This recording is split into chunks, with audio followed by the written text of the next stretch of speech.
All right, so I talked before about time dilation being the cause of gravity. And so we're looking at how does it know that mass is around it, how much mass, stuff like that, right?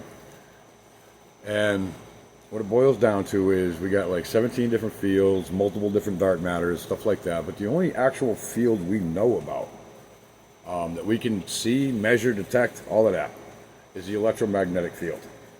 The electromagnetic field is made by, well, electrons, right? More specifically, moving electrons. So inside of an atom, you got the electron moving around the proton at like speed of light, or almost. And so it becomes a frequency. But outside of the atom, everywhere there's atoms, there's an electron field. And then when you move magnets across a wire, it creates a magnetic field. And photons are an excitation in the electromagnetic field.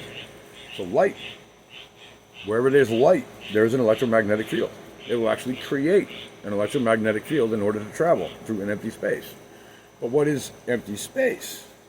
Well, if you put on a pair of glasses that can help you see electromagnetic field, what you end up with is a universe filled with electromagnetic field. It's thin out in the middle of nowhere, in the voids, in the empty space. It gets very thin. But if you look at an atom, it is basically an electron field.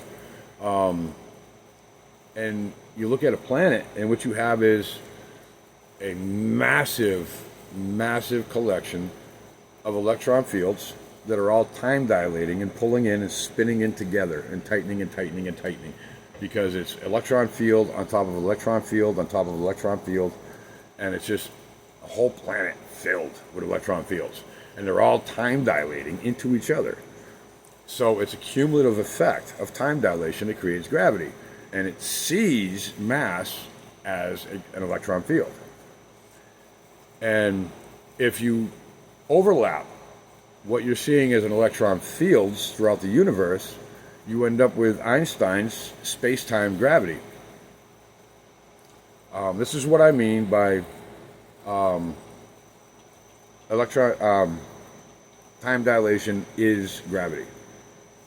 So if you understand that the electromagnetic field fills the universe at different gradients, it becomes gravity all the way around. We have light, which is an excitation in the magnetic field, traveling through the voids of space. So, yeah, it's everywhere, and it's in different gradients. A sun is a massive pressure gradient for electromagnetic fields. Frame dragging. It's not really dragging. It's so everywhere you got a electromagnetic field around a planet, around a star, inside of an atom, stuff like that. Everywhere you got a magnetic field, including planet size, star size, solar size, galactic size, you have, well, gravity. There's not a whole lot. I told you, it's the universe follows very basic mechanical laws. It just simply repeats and scales to size. All right, hopefully I explained that.